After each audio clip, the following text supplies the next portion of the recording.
Hello students, this is Tagore Bal Niketan Public School. Today we will study class 12 physics unit 3rd. The last video of this unit 3rd, in which we will study the two topics, Earth's magnetic field and the elements of Earth's magnetic field. So what is Earth's magnetic field? अर्थ का magnetic field क्या होता है? ध्यान दीजिएगा, अर्थ में एक powerful magnet है, ये ऐसा सभी कहते हैं, बट एक्चुअल में वो क्या है हमने उसको स्टडी करना है कि एक पावरफुल नेचुरल मैग्नेट है या नहीं है, और अगर है तो उसके एविडेंस क्या है, किस मतलब सबूत पे हम ये कह सकते हैं कि अर्थ के अंदर एक मैग्नेटिक फील्ड है, या फिर उसका ओरिजिन क्या है वो हम चेक करेंगे। सो अगर अप्रोक्सीमेटली हम देखें, एक टिपिकली 10⁻⁴ टेस्ला या आप कह सकते हो 1 गॉस के आसपास का मैग्नेटिक फील्ड जो है वो अर्थ के सरफेस पे देखने को मिलता है। ठीक है, 1 गॉस को हम ओरस्टेड भी बोल देते हैं, 1 ओरस्टेड, मतलब कि 10⁻⁴ tesla is equal to 1 gauss या फिर 1 oersted. This is the typical magnetic field on earth surface. तो हमें ऐसे क्या एविडेंस मिले कि जिससे हम ये कह सकते हैं कि अर्थ के अंदर एक मैग्नेट है, ह्यूज मैग्नेट है। तो इसके एविडेंस कई मिलते हैं, 2-3 एविडेंस हैं इसके, कि अगर आप एक फ्रीली सस्पेंड करते हो किसी मैग्नेट को, तो वो हमेशा नॉर्थ साउथ डायरेक्शन में ही रुकता है आगे। तो ऐसे क्यों होता है? एक तो ये सबूत है, ये बताता है कि अर्थ के अंदर कोई ना कोई मैग्नेट है जो इसको नॉर्थ साउथ डायरेक्शन में आने के लिए मजबूर करता है। दूसरा ये है कि अगर हम एक आयरन की एक रॉड ले लें, जैसे मेरे पास ये पेन है, इस आयरन की ऐसी रॉड को, सॉफ्ट आयरन हो तो ज़्यादा अच्छा है, इस आयरन की रॉड को अगर हम धरती के अंदर दबा दें, नॉर्थ साउथ डायरेक्शन में, ऐसे नॉर्थ साउथ डायरेक्शन में ऐसे करके ऐसे दबा दें इस तरफ, तो कुछ दिन बाद आप निकाल के देखोगे इसको, तो इसमें मैग्नेटिक फील्ड बन जाता है, इसमें मैग्नेटिक इफेक्ट आ जाता है इस आयरन की बार में। ठीक है, थर्ड पॉइंट ये है कि अगर एक बार मैग्नेट की जब हम मैग्नेटिक फील्ड लाइंस बनाते हैं, या आप ऐसे कह सकते हो कि जब हम एक बार मैग्नेट के चारों तरफ एक मैग्नेटिक नीडल रखते हैं, तो इस पे हमें एक न्यूट्रल पॉइंट मिलता है बार मैग्नेट पे, जो ये इंडिकेट करता है कि कोई ना कोई अनदर मैग्नेटिक फील्ड है जो इस बार मैग्नेट के किसी पॉइंट को न्यूट्रल करता है। तो 3 एविडेंस मिलते हैं ऐसे। तो अब बात आती है ओरिजिन की। ओरिजिन मीन्स इसकी शुरुआत कैसे हुई, लोगों ने क्या क्या इसके ऊपर अवधारणाएँ हैं, कौन कौन से साइंटिस्ट आए, उन्होंने क्या क्या बताया, तो उसके बारे में बात करते हैं। सो ओरिजिन में नंबर फर्स्ट ये आता है 1600 की। ठीक है, लगभग 1600 की बात है, और विलियम गिलबर्ट नाम के साइंटिस्ट थे। विलियम गिलबर्ट ने क्या कहा कि अर्थ जो है एक बार मैग्नेट के जैसे बिहेव करती है, कि क्योंकि इसका जो सेंटर है वो मैग्नेटिक मटेरियल से बना हुआ है, कि वो परमानेंट मैग्नेट के जैसे काम कर सकता है, जो इसकी कोर है वो परमानेंट के मैग्नेट के जैसे काम करती है। बट कुछ साइंटिस्ट बाद में आए और उन्होंने कहा कि अर्थ की मैग्नेट जो अर्थ की जो कोर है वो इतनी हॉट है कि वहाँ पे तो ऐसे मटेरियल एग्जिस्ट ही नहीं कर सकते, वो तो पिघल जाएंगे। सो इसकी जो मतलब मानना था वो क्या हो गया, वो गलत प्रूव हो गया। सेकंड, फिर उसके बाद प्रोफेसर ब्लैकेट आए। मिस्टर ब्लैकेट ने क्या कहा, इन्होंने बताया कि जो एवरी सब्सटेंस है वो चार्ज पार्टिकल होता है, क्योंकि सभी में प्रोटॉन इलेक्ट्रॉन होते हैं। ठीक है, तो सभी को हम चार्ज पार्टिकल मानते हैं। और जैसे ही अर्थ रोटेट करती है अपने एक्सिस पे जैसे ही अर्थ रोटेट करती है तो वो चार्ज पार्टिकल भी रोटेट होते हैं। और जब चार्ज रोटेट होते हैं तो आपको पता है कि चार्ज के घूमने से क्या बनता है, करंट बनता है। तो जब करंट चलेगा तो उसके चारों तरफ क्या बनता है, मैग्नेटिज्म बनता है, मतलब मैग्नेटिक फील्ड तैयार हो जाता है। बट ये भी कुछ बात लोगों को हजम नहीं हुई और उन्होंने इसके ऊपर भी उंगलियां उठानी शुरू कर दी।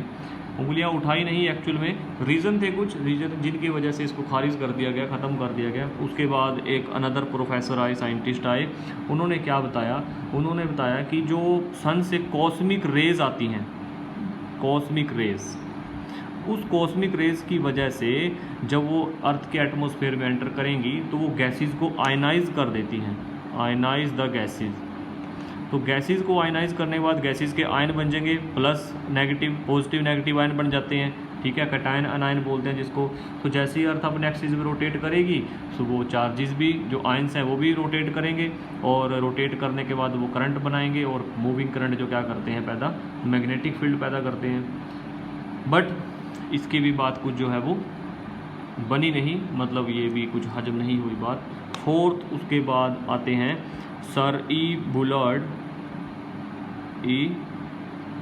ये यूके से थे, और WM इलास्टर ये यूएसए से थे। ये यूके के साइंटिस्ट थे और ये थे यूएसए से साइंटिस्ट। इन्होंने क्या बनाया, मिलके बताया कि अर्थ में जो सेंटर है उसमें फेरोमैग्नेटिक मटेरियल है, जैसे आयरन हो गया, निकल हो गया और कोबाल्ट हो गया।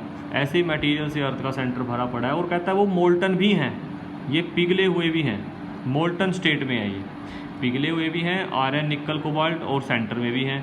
तो कहते हैं जब अर्थ अपने एक्सिस पे घूमती है तो ये हॉट और मोल्टन भी साथ साथ घूमते हैं, हॉट और मोल्टन मटेरियल साथ साथ घूमता है, तो ये जो इनके आयंस बन जाते हैं तो हाईली कंडक्टिंग मीडियम बन जाता है, क्योंकि ये लिक्विड क्या है, कंडक्टिंग है सारा, इसमें आयरन भी कंडक्टिंग होता है, निकल भी और कोबाल्ट भी, तो ये कंडक्टिंग आयंस बन जाते हैं। कंडक्टिंग आयंस जब घूमेंगे चारों तरफ तो करंट लूप तैयार करते हैं, और करंट लूप में क्या होता है, मैग्नेटिक फील्ड होता है। ये हम पहले प्रूव कर चुके हैं ऐसे लास्ट वीडियो में कि करंट लूप भी एक मैग्नेटिक डाइपोल के जैसे एक्ट करता है।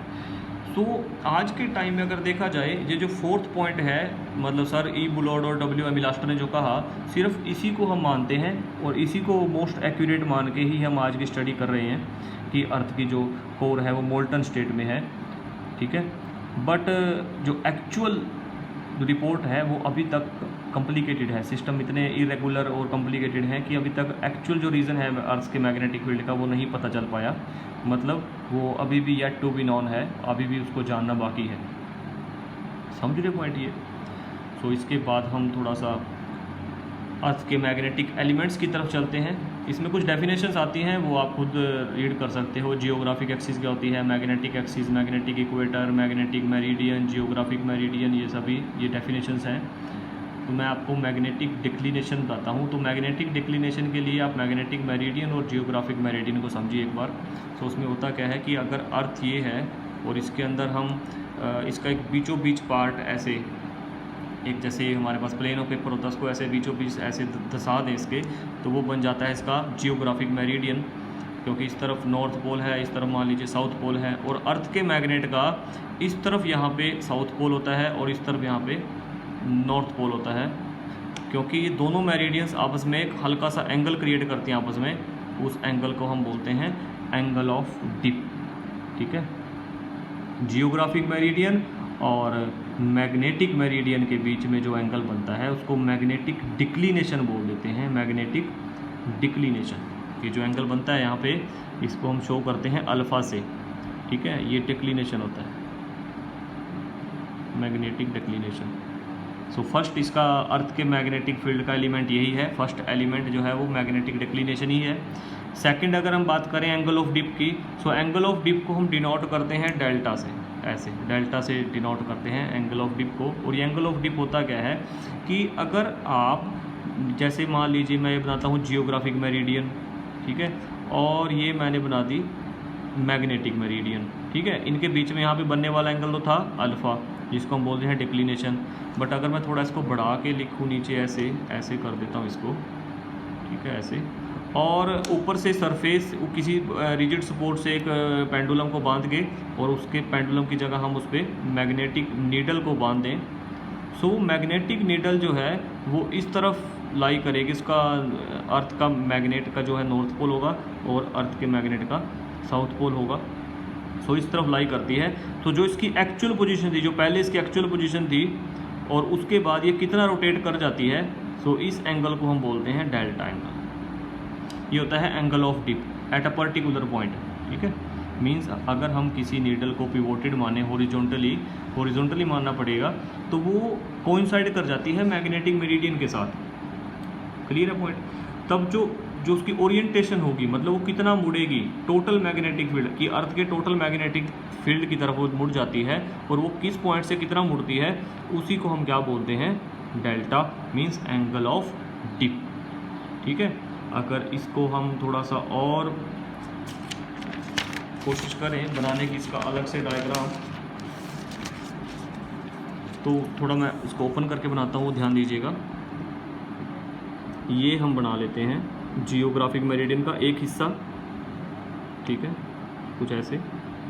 और ये हो गया अर्थ जो इसका मतलब कि मैग्नेटिक मेरिडियन है उसका हिस्सा, ऐसे, ठीक है जी।